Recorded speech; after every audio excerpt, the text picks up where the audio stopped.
Hi, and thank you for tuning in to the Daily Dose for Spiritual Growth. We have been going through the book of Luke. So if you're just joining us, with really the premise of this is we're encouraging you to read one chapter a day on your own or maybe with your family members, and then tune in here and we're just going to talk about it. We're not going to read the chapter to you. You can read it on your own, but we're going to highlight a couple verses, give you some things to think about. And so today we're actually going to be reading through Luke chapter 15. So go ahead and do that.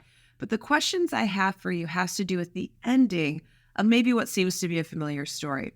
You see, in Luke chapter 15, Jesus is using this story of a lost son to teach us something. It's a powerful story. It talks about a father and two sons, and one goes away and really wastes all of his livelihood that his father has given him. Well, the other son stays at home and works hard for the father, and you could say earns what his father has given him. But an interesting day comes where the son that left returns, and the dad is overjoyed. He's so excited. He can't wait. He literally gets everything up and runs to his son to greet him and welcome him back home. But I want to pick up the story there in Luke chapter 15, verse 28, as we take a moment to consider how the older brother, the other brother, responds. It says in verse 28, the older brother became angry and refused to go in. So his father went out and pleaded with him. But he answered his father, "Look, all these years I've been slaving for you and never disobeyed your orders. Yet you never even gave me a young goat so I could celebrate with my friends. But when this son of yours, who has squandered your property with prostitutes, comes home, you kill the fattened calf for him?" Wow. Okay. Have you ever had a moment with a person where everything seems to be going great? And then suddenly, seemingly out of nowhere, they lash out and all this icky comes out of their mouth, which really is showing some icky that had been in their heart. That's what we're experiencing here with this other brother. Okay, clearly he's bitter. Clearly he's been playing the comparison game for years. He's been weighing out his good effort compared to the lack of effort his brother's done. He even blames his father for the grace that he's showing the brother. There's a lot of stuff going on here. But listen to what the father says in verse 31. He says, "My son," the father said, "you are always with me, and everything I have is yours. But we had to celebrate and be glad because this brother of yours was dead and is alive again. He was lost and is found." It's a powerful story. It's a challenging story, but have you ever considered how to relate it to you? I mean, maybe you've heard it during a sermon. I actually preached on this a year or two ago. And so maybe you've kind of have some ideas of what you think it means.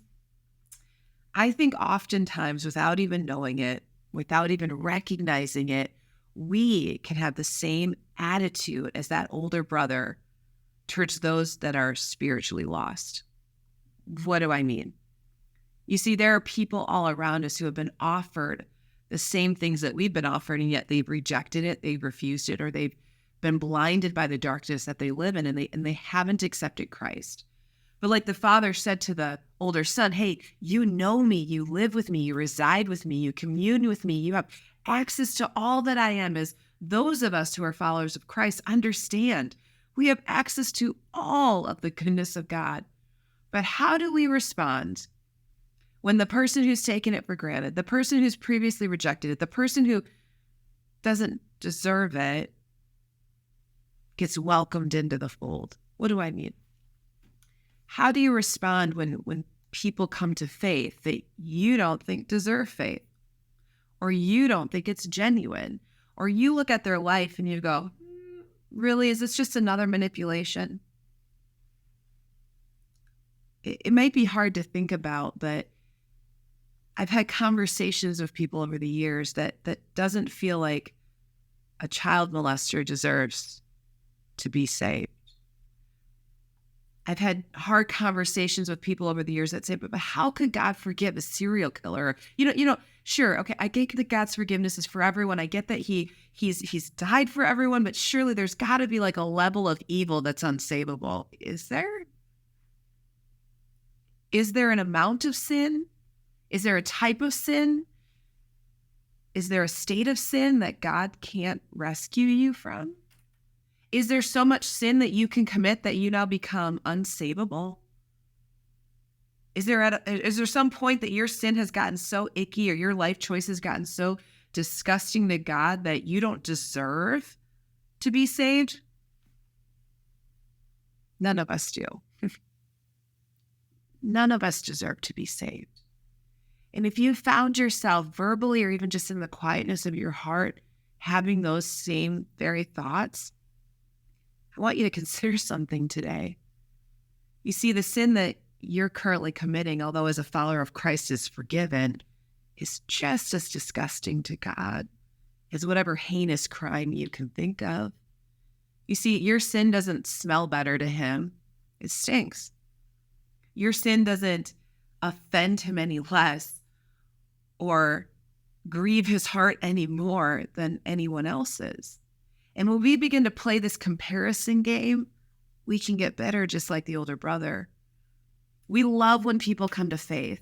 Our loved ones, our neighbors, our parents, our children. Oh, we long for them to come to faith.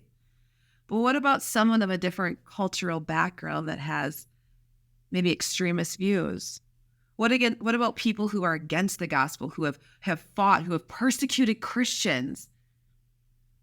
What about maybe different political parties, or the list can go on and on. Sometimes we look at people and we judge them by their sins, and we think that God does the same. He does. Sin separates them from God.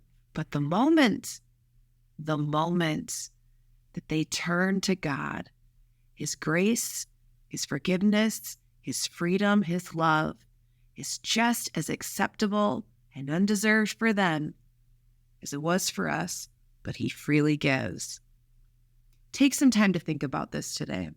Is there an area of your heart that really exposes a bitterness, a lack of understanding of the grace of God? Because if you don't understand that other people don't deserve grace and you think you somehow do, there's a problem there. That's the goodness of God. And so let's pray for those people that don't deserve it. Let's pray that they would come to the saving knowledge of Jesus Christ and receive the benefits of having a relationship with him like you and I have. Hey, I want to thank you so much for tuning in today, and I hope to see you again tomorrow for another daily dose for spiritual growth.